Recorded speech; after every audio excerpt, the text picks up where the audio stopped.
네, 오늘 여러분과 함께 나눌 말씀의 제목은 율법의 쓸모입니다. 율법의 쓸모라는 제목으로 여러분과 함께 말씀을 나누겠습니다. 때때로 기독교는 사람들을 숨막히게 하는 종교, 규칙의 종교가 되기도 하고 사람들을 굉장히 억압하고 누르는 그런 종교가 될 수도 있습니다. 하나님의 마음을 잃어버리게 되면 그렇게 됩니다. 그래서 기독교는 정죄와 또 심판의 종교, 또 수치와 죄책감을 불러일으켜서 사람들을 통제하는 감옥 같은 집단으로 전락해버리는 경우도 많이 있습니다. 그래서 우리는 우리가 옳다고 믿고 우리가 옳다고 생각하는 것들이 항상 사랑으로 작동하고 있는지를 돌아볼 필요가 있습니다. 사랑으로 작동하는가 아니면 다른 사람들을 지배하거나 통제하고자 하는 그런 욕구로 작동하는가를 돌아보아야 한다는 것입니다. 사랑이 없는 규칙, 사랑이 빠진 규칙, 하나님과의 관계가 없는 그런 율법은 곧잘 독재나 억압으로 사람들을 이렇게 지배하는 그런 수단으로 타락하기 때문입니다. 오늘 우리가 읽은 이 본문은 성경에서도 굉장히 잘 알려진 그런 본문이고 또 우리도 굉장히 잘 이렇게 좋아하는 그런 본문이기도 합니다. 그런데 이제 이 본문은 그 요한복음의 초기 사본들에는 발견되지 않는 그런 본문입니다.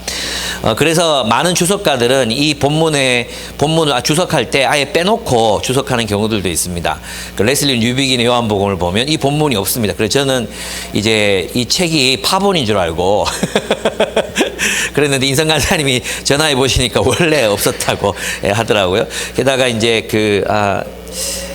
또 뭐 여러분들이 이 주석에서 이 본문을 아예 빼놓고 있습니다. 그 이유는 초기 사본에는 없는 본문들도 많고 또 여기 들어있잖아요. 여기 들어있기도 한데 제일 마지막에 끼어져 있는 그런 사본들도 많이 있습니다. 이 본문이 후대에 기록된 거라서 원래 원본에는 아마 없었던 것이 맞는 것 같기는 합니다. 왜냐하면 그 문맥상 보면 앞에서 예수가 누구냐 이런 질문들을 이렇게 막 하다가 그리고 이제 바로 뒷장에 이제 가보면 이 뒷절 12절에 가보면 나는 세상의 빛이다라는 예수님의 답변을 들을 수 있거든요. 그래서 뜬금없이 본문이 여기 끼어 있다는 느낌도 좀 있고 그리고 이제 공간복음의 언어가 이 본문에 또 많이 들어 있습니다. 예를 들면 서기관 이런 표현들이 서기관이라고 쓰여진 그런 표현들이 요한복음에는 나타나지 않는 단어들인데 이 본문에만 들어 있거든요. 그래서 이제 많은 사람들은 이 본문이 원래 요한복음에 없었던 본문이다 이렇게 보는 것이 정설로 여겨지고 있습니다. 그러나 저는 이제 무엇에 집중하느냐 하면 분명히 구전으로 전해져 왔을 거 아니에요. 구전으로 전해져 왔는데 왜 후기 사본가들은 필사하신 분들은 이 부분을 포기를 못해. 포기를 못하고 여기 끼워 넣든지 끝에 끼워 넣든지 어떻게든 성경으로 읽히기를 그렇게 원했던 것 같아요.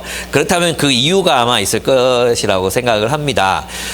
분명히 문맥상 맞지는 않지만 이 본문은 예수의 말씀을 담은 진정성 있는 본문이라고 볼 수 있습니다. 그래서 이것은 모든 학자들이 동의하는 바고 또 누가복음에서도 또 동일한 사건들이 나오기 때문에 이 본문이 일어난 사건과 내용은 예수님의 의도가 반영되어서 기록된 것이 맞다. 그렇게 볼 수 있을 것 같습니다.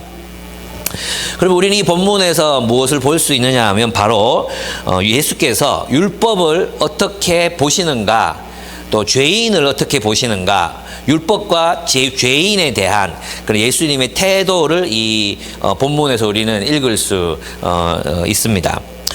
1절에서 4절을 보면 이제 서기관들과 바리새인들이 가늠하던 현장에서 붙잡힌 여인을 예수님께로 데리고 왔습니다.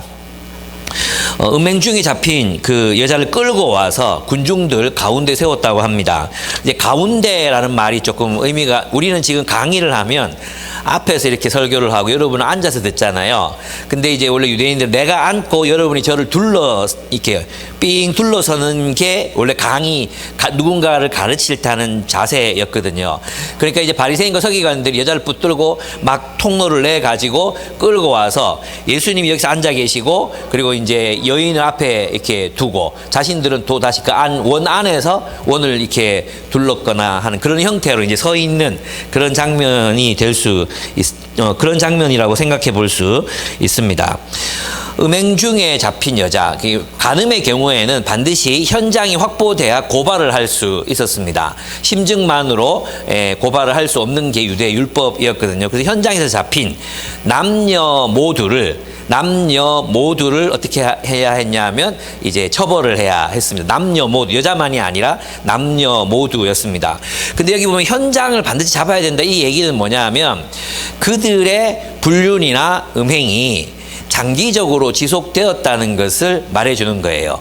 우발적인 어떤 음행인 경우에는 발각하기가 쉽지 않거든요. 그죠? 그런데 어떤 경우에 음행이 발견이 됩니까? 의심이 가. 이거 바람 피는 것 같아.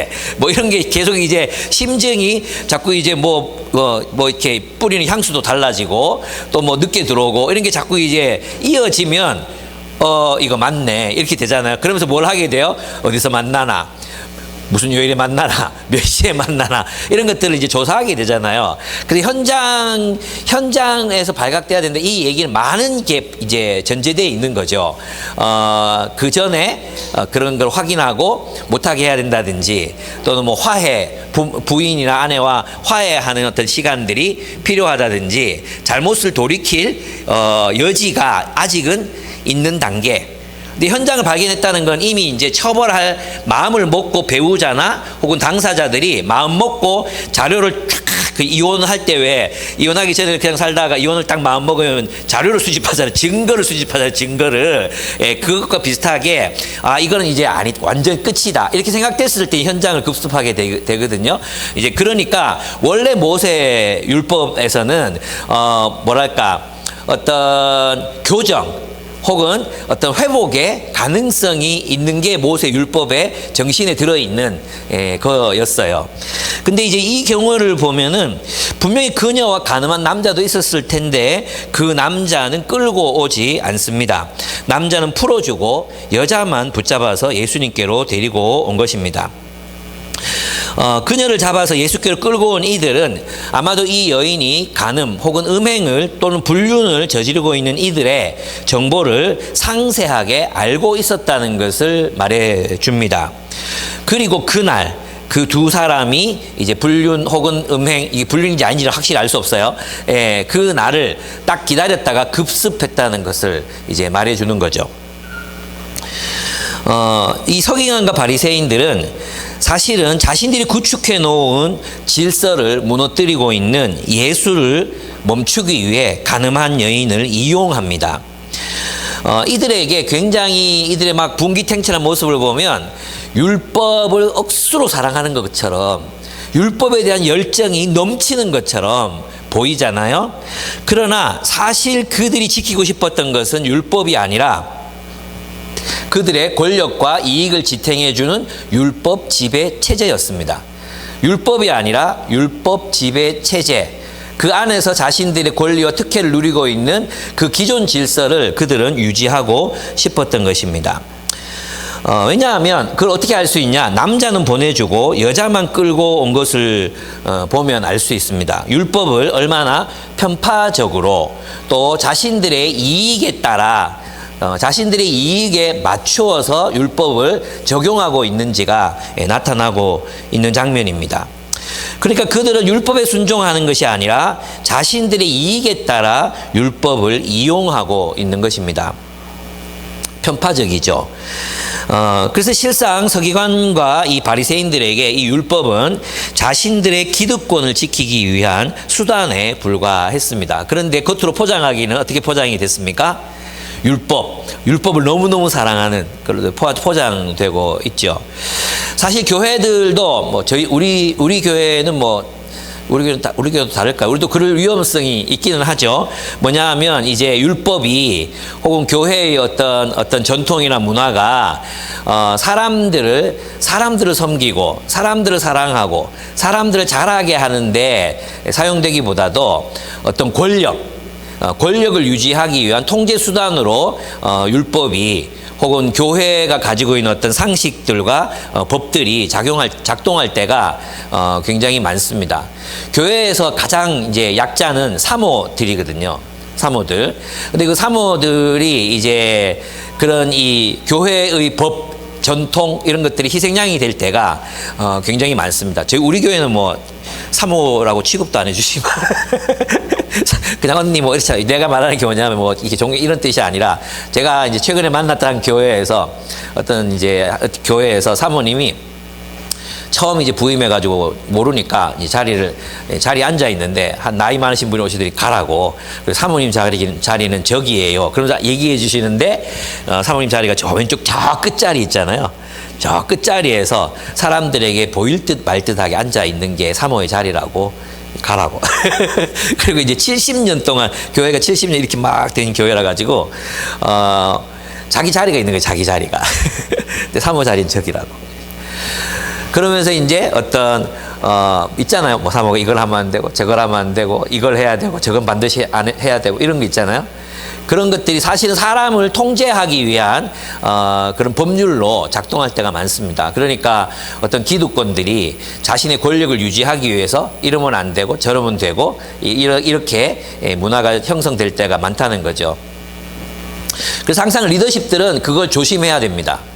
우리가 가지고 있는 어떤 일반적인 그런 법칙들 혹은 뭐 우리의 규범들이 다른 사람들을 이제 좀 너무 편하게 이렇게 판단하고 정죄하고 있는 그런 문화가 형성되고 있지는 않는가. 그것을 늘 우리 리더십들은 늘 돌아봐야 됩니다. 그렇지 않으면 우리는 정말 쉽게 꼰대가 됩니다. 예, 나이도 어린데 그죠? 우리 나이가 어리잖아요. 젊잖아요, 아직. 근데 너무나도 쉽게 자기 공동체에서는 그래도 나이가 많은 편에 속하는 사람들이 있잖아요. 예. 진짜 웃긴데 바울산지 직장인들 해봤자 32살, 33살이거든요. 아, 피곤하다. 이제 좀 쉬고 싶다. 이런 얘기를 들으면 요셉산지 45 먹은 리더들은 뭐지? 그럴 때가 있습니다. 예, 예. 그래서 우리 리더 모임이 항상 이제 자기 자신을 돌아보는 그런 모임이 돼야 되는 거죠. 그래서 이제 내가 쓸데없이 나이만 먹고 하나님 말씀으로 자신을 비추어서 하나님 말씀 율법은 순종해야 되는 거잖아요. 그 율법을 가지고 누구를 통제해야 하는 게 아니라 율법을 가지고 순종해야 되는 건데 우리가 자꾸 이제 그 율법을 가지고 남에게 자꾸 이제 이래야만 돼. 이거 자꾸 남에게만 적용을 하고 자신에게 적용하지 않는다면 여기 나오는 바리새인이나 서기관들과 똑같은 위선자가 될 수밖에 없다는 것입니다. 가늠한 여인이 이제 나타납니다. 아마도 이 여인은 유대 여자였을 것입니다. 그리고 유대 여자라면 하나님의 율법을 알고 있었겠죠. 그러니까 이 여자는 자신이 하고 있는 그 행위가 불법적이고 또 비난받아 마땅하고 언젠가는 걸려서 돌팔매질을 당할 수도 있겠다. 이런 생각을 아마 하고 있었을 것입니다. 그녀가 상상했던 최악의 상황이 벌어진 것입니다. 하나님을 섬기는 유대인으로서 자신이 잘못된 일을 저지르고 있다는 죄책감, 그리고 언젠가 자신의 더러운 행각이 사람들에게 발각이 되면 자신의 수치가 온 세상에 드러날지도 모른다는 불안감에 시달려온 터였습니다. 현장을 발각당했습니다. 사람들 앞에서 벌거벗 끼운 채로 많은 남자들 앞에 자신의 정말 그 누구에게도 들키고 싶지 않았던 그 적나라한 모습을 다 발각당하고 만 것입니다. 그리고 옷을 주섬주섬 챙겨 입고 사람들에게, 남자들에게 붙잡혀 끌려가고 있는 그녀의 마음은 어땠을 것 같습니까? 그녀에게 또 유대인들에게 율법은 처벌의 수단입니다. 많은 사람들이 율법, 법을 처벌과 감시의 대상으로 감시의 어떤 목적을 가진 것이라고 생각하는 경향이 많습니다. 그래서 기독교도 그런 의미에서 어떤 처벌과 감시 그 잣대로 자신을 바라보는 사람들이 많이 있습니다.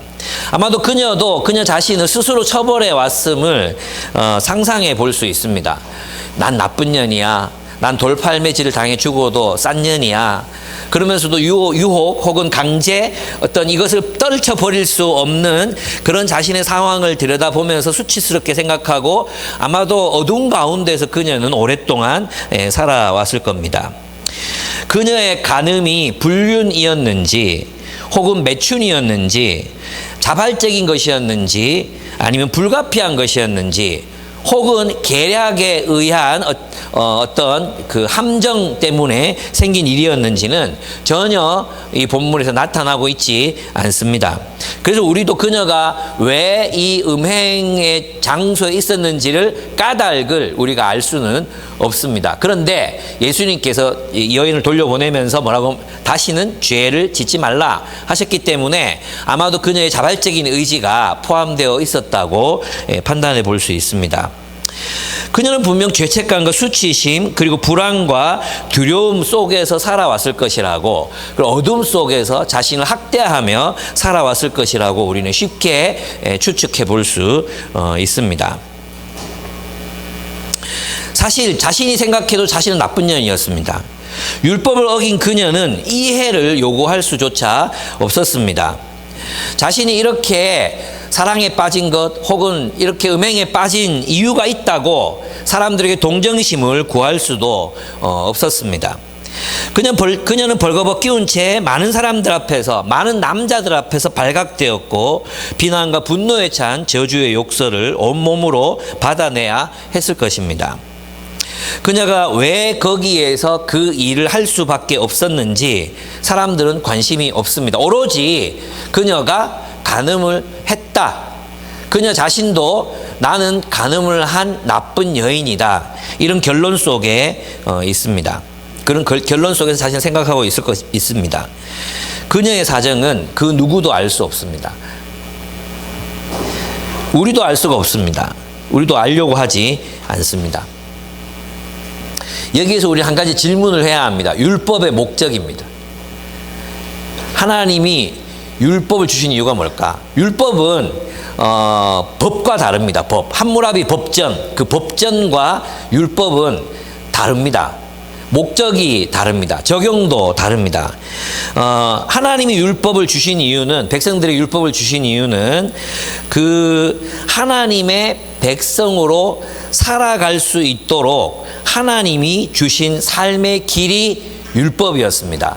그러니까 여러분 가정에서 아이들을 키우다 보면 규칙이 주어지잖아요. 규칙. 그죠? 규칙이 주어져요. 규칙. 집에서는 뛰지 말아라. 왜 뛰다가 모서리 같은 데 박으면 안 돼서 다치잖아요. 식칼 들고 놀면 됩니까? 식칼 들고 놀면 안 된다. 그리고 가스레인지는 절대 만지면 안 된다. 여러 가지 규칙들을 주는 이유가 뭐죠? 처벌하고 감시하기 위해서입니까? 처벌과 감시는 통제의 수단이거든요. 아이를 통제하기 위해서 그렇게 합니까? 그게 아니라 아이를 보호하고 잘 양육하기 위해서 하는 거잖아요. 그런데 때때로 미숙한 부모들은 통제를 목적으로 처벌과 감시의 법칙을 사용하기도 한다는 거예요. 그것처럼 원래 율법은 그런 의미가 아니었거든요. 율법은 뭐냐 하면 하나님의 백성들에게 하나님의 길을 가르쳐서 그들이 풍성한 삶, 천국의 삶, 그 생명의 삶을 살아가도록 주신 것이 율법이었어요. 그래서 율법은 일종의 어떤 법전 형태보다도 지혜에 가까웠어요. 지혜. 하나님의 백성들은 세상을 이렇게 사는 거야. 이렇게 하나님의 뜻대로 살 때 젖과 꿀이 흐르는 천국을 세울 수 있어. 또 그런 풍요로운 삶을 살 수 있어. 이거예요. 여러분 있잖아요. 함무라비 법전이 있었단 말이에요. 근데 하나님께서는 이스라엘 백성들에게 이 율법을 어떻게 하라 그랬어요? 이마에다 새기고 팔뚝에다가 감고, 그죠? 문지방에다가 붙이고, 하여튼 눈에 보이는 데마다 알게 해서 너와 너의 후손들이 이 법을 암송하고 들리고 묵상하고 가르쳐서 지키게 해라, 이렇게 말씀했단 말이에요. 그건 법전이 아니에요. 그 어떤 민족과 나라도 자기 나라 법전을 형법 제308조 우영우 변호사가 이렇게 막 외우듯이 그렇게 외우라.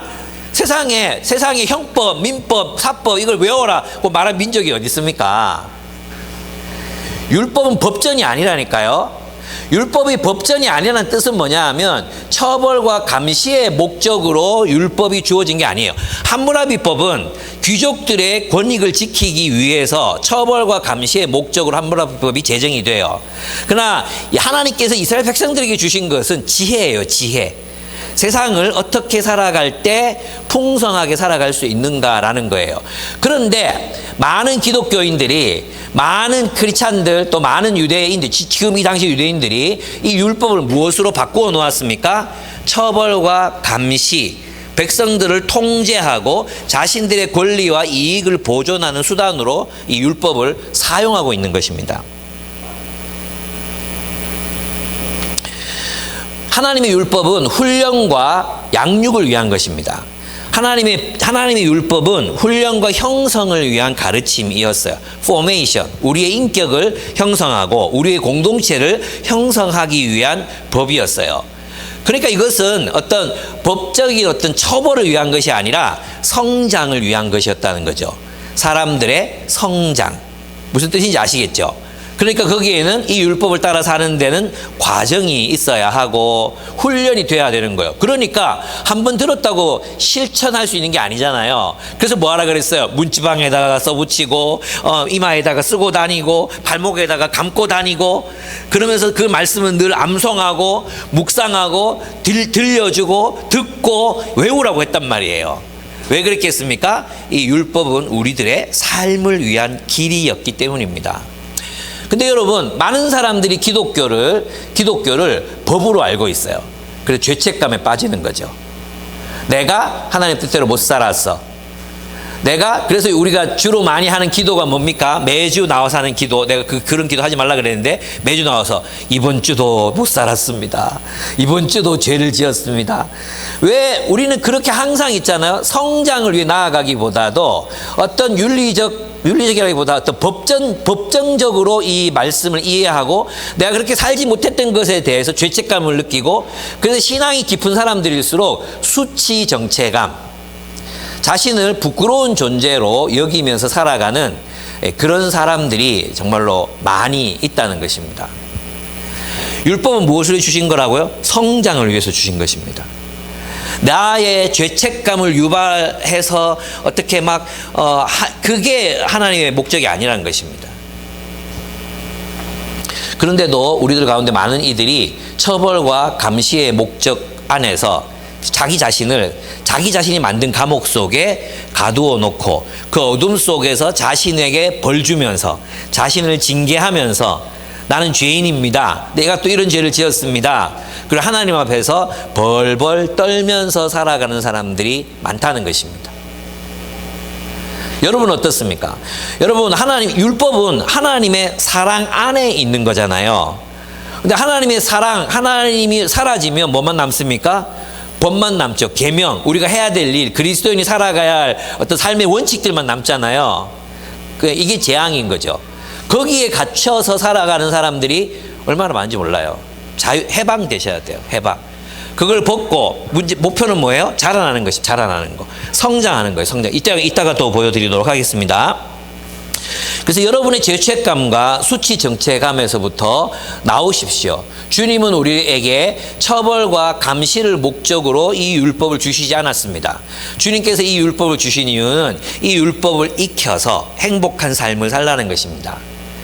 이 율법을 익혀서 몸에 익히고 마음에 익히고 우리의 공동체에 익혀서 풍성한 삶을 살라는 것입니다. 율법은 지혜입니다.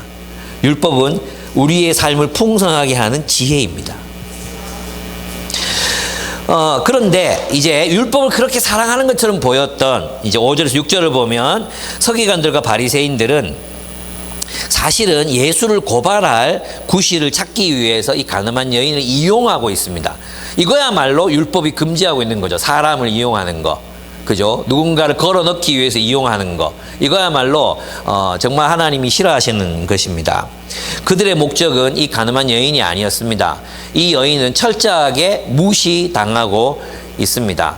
그녀의 수치심이나 또 그녀가 그런 범죄를 저질렀던 이유에 대해서나 어쩔 수 없었던 상황에 대해서는 아무도 관심이 없습니다. 그저 이 여인은 예수를 때려잡기 위한 수단, 방패로 활용되고 있을 뿐입니다.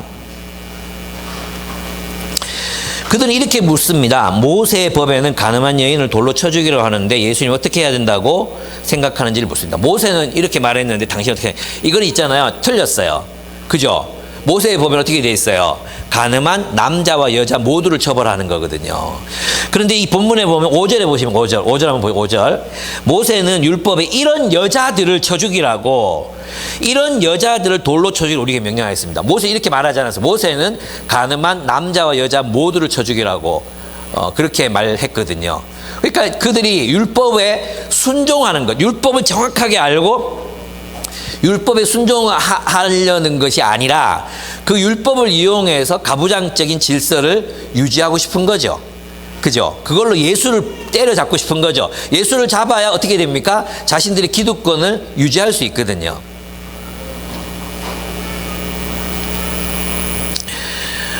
이 질문은 사실은 함정이었습니다. 여러분 왜 유명한 거 있잖아요. 가이사의 것은 가이사에게, 하나님의 것은 하나님에게. 이것처럼 가이사에게 세금을 바쳐야 하느냐 바치지 않아야 하느냐 이 질문으로 예수를 걸려고 했잖아요.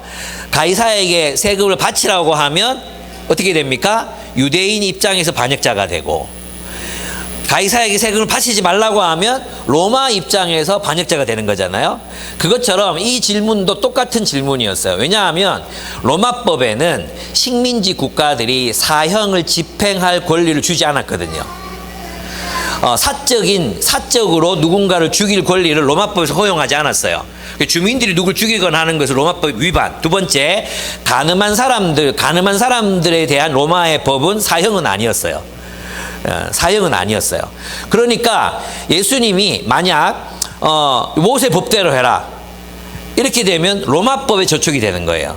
그죠? 그러면 로마 법정에 잡혀가야 돼. 그런데 돌로 치지 마라 이러면 어떻게 되겠습니까? 왜 율법을 무시하냐? 왜 모세 율법을 무시하냐? 이 유대 법정에 잡혀가야 돼. 야, 여러분이 이런 질문을 받았으면 어떻게 하시겠습니까? 저라면 소신껏 대답하고 소신껏 대답하고 그냥 아무한테나 잡혀갔을 것 같아요. 소신껏 대답하고 잡혀갔을 것 같거든요. 근데 예수님 정말로 지혜로우십니다. 정말로 지혜롭게 이 질문에 대해서 답변하시는, 마치 시저에게 이렇게 세금 바쳐야 되냐 이렇게 말했을 때랑 같습니다. 이게 이제 그리스도인들의 지혜입니다. 그렇습니다. 어쨌든 이 장면에서 우리가 이제 중요한 부분은 뭐냐 하면 서기관과 바리새인들은 율법을 어떻게 활용하고 있는지가 이 장면에서 적나라하게 드러나고 있다는 것입니다. 그들의 관심은 율법에 순종하는 것이 아니라 율법으로 타인을 정죄하는 것, 다스리는 것, 지배하는 것, 거기에 관심이 있었다는 거죠. 사실 율법을 무시하고 있는 사람은 누구입니까? 예, 그들, 서기관과 바리새인들. 그들이 율법을 무시하고 또 왜곡해서 적용하고 있는 모습들을 살펴볼 수 있습니다.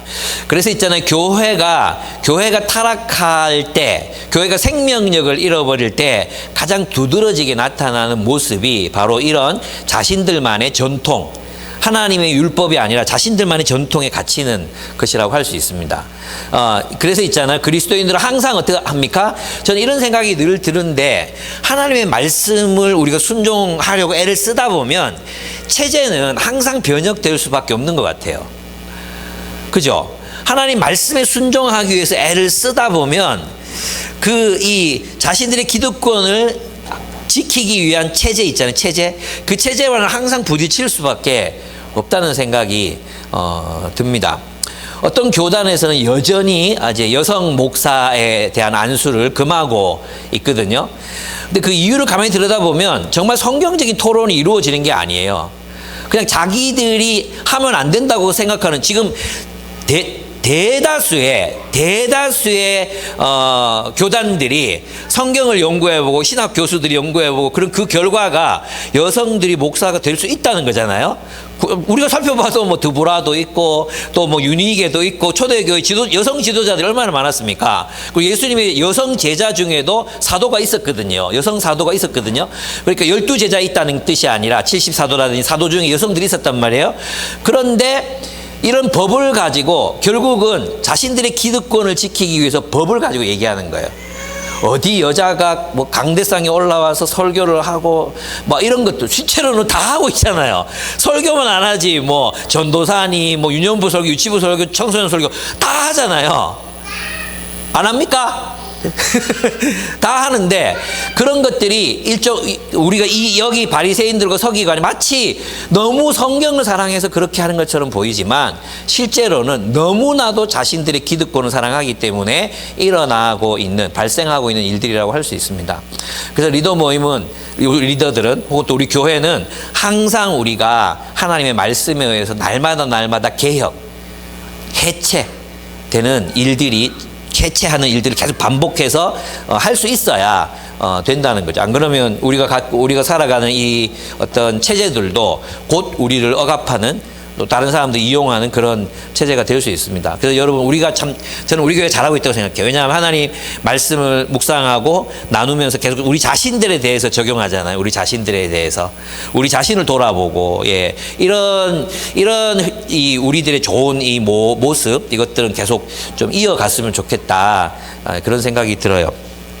근데 이런 바리새인과 서기관들의 어떤 모습들은 사실 이제 우리하고는 크게 상관이 없는 것 같아요. 일단 이제 목사부터가 별로 권위주의적이지 않고, 그죠? 또 우리 모임 자체가 또 젊은이들이 많이 모여있기 때문에 그렇지는 않아요. 근데 여러분에게 이제 정말 말씀드리고 싶은 게 잘 늙어가야 된다. 잘 늙어가야 된다. 그 얘기는 꼭 드리고 싶습니다. 내가 옳다고 믿는 것 때문에 사랑을 포기하게 되는 일이 없는지, 내가 옳다고 믿는 그 일 때문에 누군가를 정죄하고 심판하면서 그를 법 안에 가두고 사랑으로 그를 이렇게 양육하고 가르치고 그런 어떤 그게 목적이 아닌 정죄하는 게 목적이 되어버리는 그런 일이 일어나고 있지 않은지 우리 자신을 계속 돌아봐야 한다는 것입니다. 예수님은 그들을 향해서 너희 가운데 죄가 없는 사람이 먼저 이 여자에게 돌을 던져라고 말씀하십니다. 예수님은 모세는 이렇게 이런 여자들 돌로 쳐 죽이라 그랬는데 당신 어떻게 생각하냐? 이 질문을 받으시고는 예수님이 사람들이 나오니까 잠깐 일어나셨을 거 아니에요? 그럼 몸을 굽히시고 땅에 뭘 쓰십니다. 저는 이게 정말 뭘 쓰셨을까 정말 궁금합니다. 진짜 궁금한데 안 나와요, 그죠? 이 개새끼들아. 뭐 그런 걸 쓰셨을 수도 있고, 그런데 대부분 신학자들은 두 가지 정도인데 10계명을 쓰셨을 것이다. 10계명을 이렇게 쓰시면서 한번 생각하실 거고, 또 어떤 분들은 로마인들은 판결문을 썼거든요. 판결문을 쓰고 그걸 읽었거든요. 그래서 이 여인에 대한 판결, 예수님의 죄 없는 자가 돌을 들어 쳐라. 그걸 쓰셨을 수도 있다. 근데 계속 쓰셨거든요. 오랫동안 쓰셨단 말이에요. 근데 저는 무슨 내용을 썼는가는 중요하지 않은 것 같아요. 여기서 중요한 건 예수님께서는 그들의 생각할 수 있는 시간을 주고 계셨어요. 시간.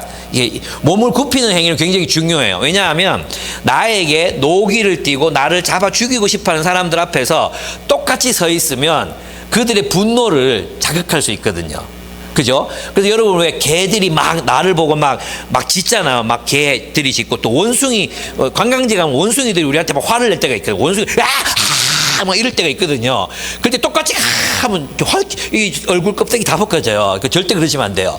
그때는 어떻게 원숭이가 그러면 저 가짜는 원숭이 새끼가 막 이렇게 덤빌 게 아니고 눈을 아래로 깔고 눈을 아래로 깔고 나는 너보다 힘이 약해. 난 너 미치야. 이걸 보여줘야 애들이 진정을 하거든요. 걔들도 똑같아요. 여러분 르네 지라르가 그런 얘기를 하잖아요. 그 어떤 한 그 그리스 도시에서 한 남자가 악마 취급을 받거든요. 그래가지고 사람들이 둘러서서 이 사람을 돌로 치려고 하니까 이 남자의 얼굴에서 정말 그 악마의 모습. 그렇죠. 사람들이 둘러서 돌로 치려면 얼마나 무서워지겠어요. 무섭고 공포스럽고 막 그런 표정들이 나타나니까 사람들이 그가 정말로 악마였구나 돌을 던졌다고. 그죠? 우리가 분노한 사람 얼굴을 보면 똑같이 우리의 모습이 분노하고 일그러지고 공포심이 떨게 되거든요. 무슨 뜻인지 아시겠습니까? 거기 딱 서 있는 게 아니라 몸을 굽히신 김혜곤 교수님 요한복음 강해 보면 그 행위는 노예들이 주인 앞에서 하는 행위였다고 얘기하거든요. 노예들이 주인 앞에서 하는 행위. 몸을 이렇게 굽히시고 글씨를 계속 쓰십니다. 눈을 봐주시지 않으시는 거죠. 그리고 그들이 계속해서 물을 때 잠깐 일어나셔서 이제 대답을 하십니다. 죄 없는 자가 먼저 돌을 들어 치라는 것입니다.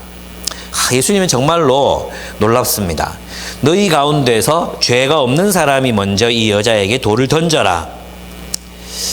이 무슨 뜻입니까? 이 말씀은 너희는 지금 율법을 이용하고만 있지, 그 율법으로 사람을 어떻게 하면 돌을 던져야 되냐 말아야 되냐 이용하고만 있지, 그 율법으로 왜 자신을 돌아보지 않느냐, 그 율법으로 왜 자신을 직면하지 않느냐.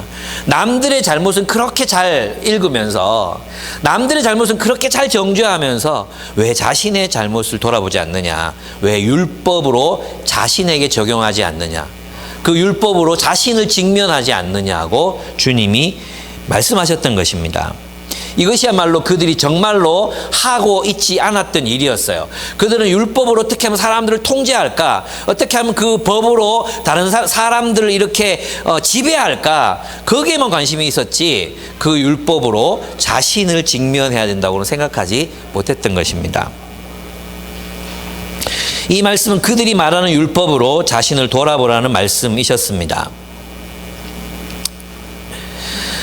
예수님의 이 놀라운 질문은 그들 스스로에게 질문하게 만들었습니다. 나는 저 여자에게 돌을 던질 만큼 의로운가? 예수님의 이런 모습은 정말 너무 멋진 모습인 것 같아요. 나는 저 여자에게 돌을 던질 만큼 의로운가?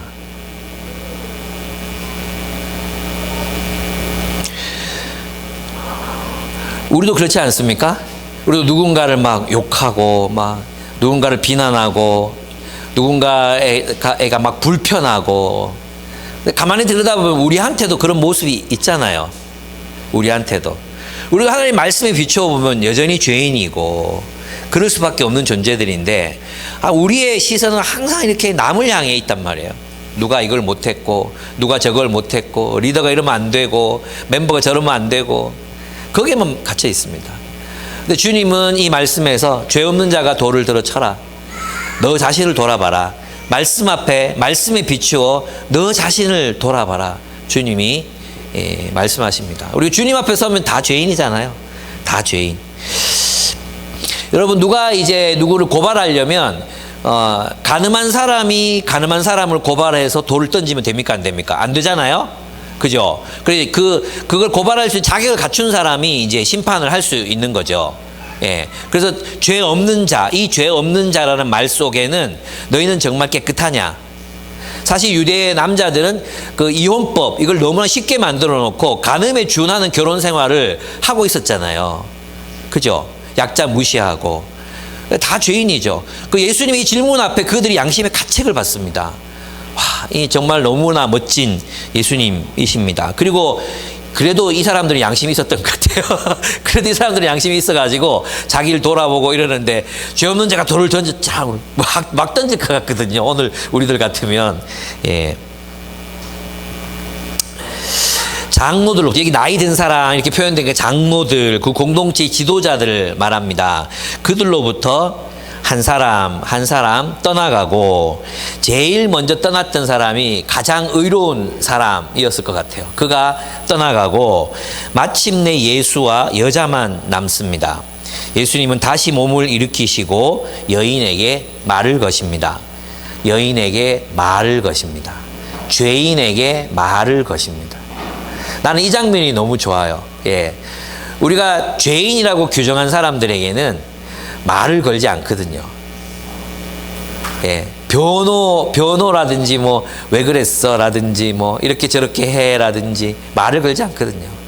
근데 예수님은 그녀에게 말을 거십니다. 그리고 여자여라는 표현은 존경의 표현이라 그랬죠. 존중의 표현. 여자여. 그러니까 죄인이 아니라 한 여성으로서 여전히 존중받아야 될 여성으로서 예수님은 이 여인을 대하고 계십니다. 우리도 마찬가지로 죄인이지만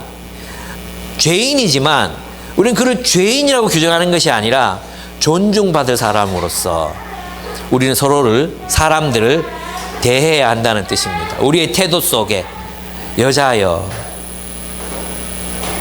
사람들은 어디에 있느냐? 너를 정죄한 사람이 한 사람도 없느냐? 한 사람도 없었어. 주님, 한 사람도 없습니다. 고발한 사람이 고발을 철회하면 그 사람은 무죄가 되었습니다. 그녀는 무죄 선고를 받습니다. 저는 여기에서 예수님의 위대한 모습을 봅니다. 예수님이 이제 그녀에게 이렇게 말씀하십니다. 나도 너를 정죄하지 않는다. 가서 이제부터는 다시는 죄를 짓지 말아라. 무슨 뜻입니까? 그 여인에게 새로운 기회를 주고 계십니다. 새로운 목표를 주고 계십니다. 새로운 목표와 새로운 기회를 주시고 또 그녀에게 거룩을 향해 다시 나아가라고 권면하고 계시는 장면입니다. 네, 한번 이런 뜻이 아니에요. 네, 한번 봐주는데 이 다음에 또 이런 걸로 잡혀오면 내 네 보호 못한다. 그때는 나도 돌 던져서 네 죽일 수도 있다. 똑바로 살아라. 알았나? 이런 장면이 아닙니다. 예수님의 이 모습은 어떤 장면이겠습니까? 다음번에 만약 일이 또 잡혀와도 예수님은 똑같이 하실 겁니다. 그리고 가서 다시는 죄를 짓지 말아라. 너는 하나님의 백성이다. 너는 하나님의 자녀다. 하나님의 백성답게 자라야 된다. 성장해라. 다시 거룩을 향해 나아가라. 제게 예수님은 이런 분입니다. 또다시 기회를 주시는 분이십니다. 또다시 기회를 주시는 분. 또 다른 기회를 또 주시고 또 새로운 목표를 제시하시고 우리를 향해서 자라게 하시는 분. 이게 율법의 목적입니다, 여러분. 율법의 쓸모입니다. 율법은 처벌과 감시를 위해서, 통제를 위해서 우리에게 주어진 것이 아니라 하나님의 백성답게 성장하도록 훈련시키기 위한 목적으로 하나님의 율법을 주신 것입니다. 일종의 운동선수들로 보면 운동선수들이 어떤 목적을 달성하려면 이번에는 스쿼트를 몇 개 해야 되고 달리기 몇 초에 통과해야 되고 자세는 이렇게 바로 잡아야 되고 목표가 주어지잖아요. 그죠? 한 번에 안 되잖아. 한 번에 안 되니까 계속 그것을 기억하고 계속 똑같이 따라하고 똑같이 반복하고 똑같이 해야 된단 말이에요. 그것처럼 하나님은 우리가 하나님 백성답게 살 수 있도록, 살게 하도록 이 율법을 주시고 그 삶을 향해 나아가도록 하신 것입니다.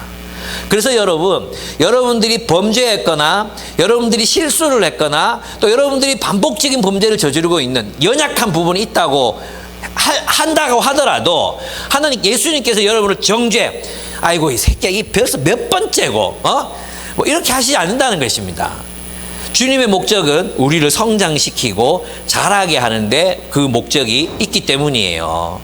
그래서 우리는 율법의 기준, 율법의 규칙들을 깊이 깨닫고 그것을 향해서 계속 달려가는 수밖에 없어요. 반복적으로 훈련해서 주님의 뜻이 내게서 이루어질 때까지 계속해서 달려가는 거죠. 마찬가지로 우리 주변에 죄인들이 있을 수 있어요. 그죠? 하나님의 율법으로 봤을 때 죄인들이 있을 수 있어요. 비난받을 수 있는 사람들도 있을 수 있어요. 또 그리스도인이면 할 수 없는 일을 하는 사람들도 있어요. 그런데 우리가 그를 정죄하는 게 아니에요. 우리의 목적은 정죄가 아니라 그를 자라게 하는 데 있다는 것입니다. 그에게 새로운 기회를 주고 다시 자랄 수 있도록 목표를 설정해주고 함께 거룩한 백성이 되어 자랄 수 있도록 돕는 것, 그것이 우리가 할 일입니다.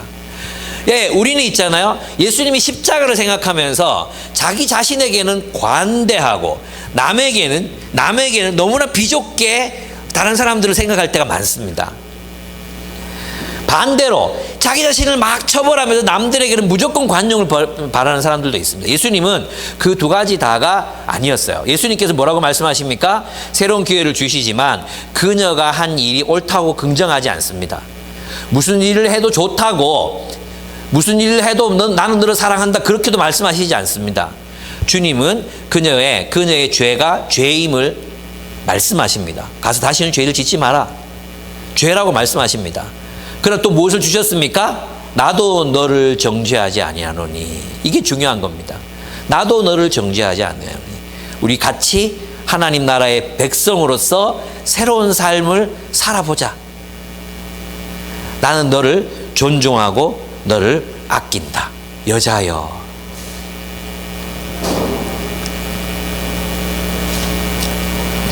예수님은 여인에게 하나님의 백성으로서의 목표를 제시하십니다. 그것은 거룩이었습니다. 그녀는 이제 하나님의 백성다운 거룩한 삶을 훈련해야 합니다.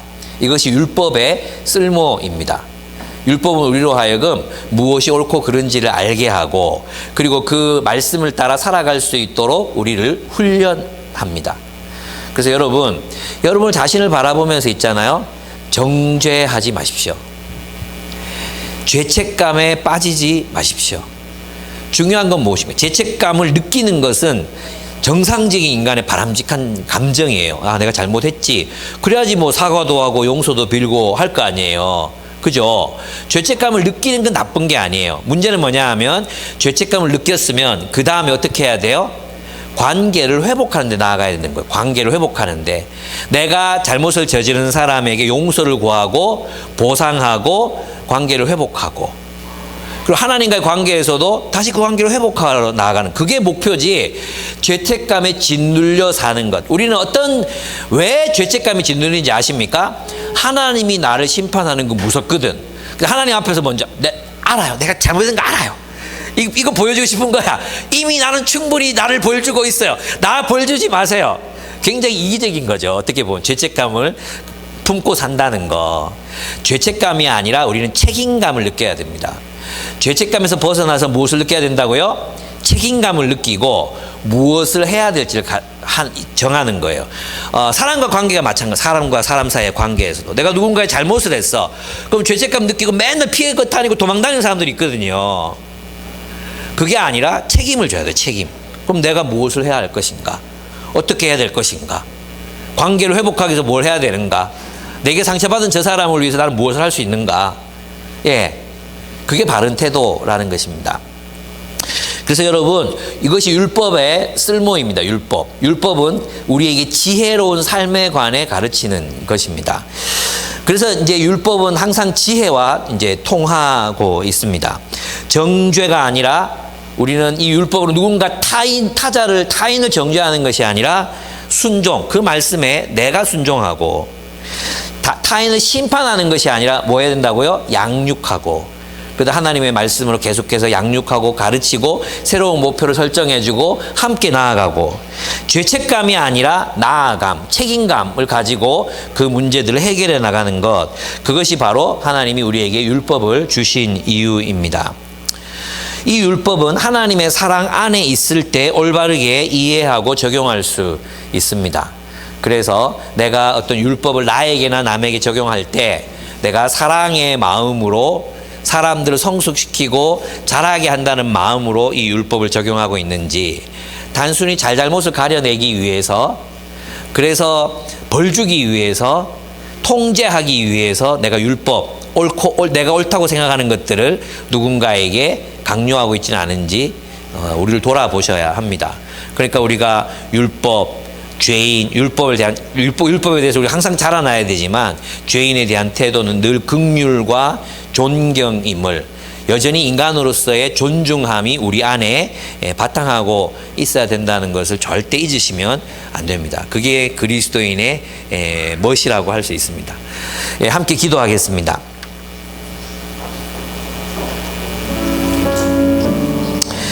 네, 여러분은 율법을 어떻게 사용하고 계십니까? 자기를 벌주는 용도로, 다른 사람을 정죄하는 용도로 사용하고 계시진 않습니까? 이 유대인이나 여인에게 공통점이 있습니다. 율법을 바로 그런 용도로 사용했다는 것입니다. 그러나 예수님께서는 그 율법의 쓸모가 무엇인지를 우리에게 정확하게 가르치고 계십니다. 그래서 하나님의 사랑 안에서 사람들을 성장시키는 것이라고 예수님 본을 보여주십니다. 그들의 잘못을 알고 거룩을 향해 나아갈 수 있도록 기회를 주고 또 자라나게 하는 것, 그것이 목표입니다. 성장하게 하는 것, 기회를 주는 것. 여러분이 죄인이라고 부를 만한 사람이 여러분 자신일 수도 있고 누군가일 수도 있습니다. 그들에게 한 번 더 기회를 주셔야 합니다. 자기 자신에게도 또 한 번의 기회를 주셔야 합니다. 그리고 함께 나아가야 합니다. 성장하고 자라도록 나 자신을 기르고 또 내게 범죄한 그 사람에게 하나님의 말씀으로 함께 양육하고 함께 성장하는 관계가 될 수 있도록 그렇게 예수님처럼 살아야 합니다.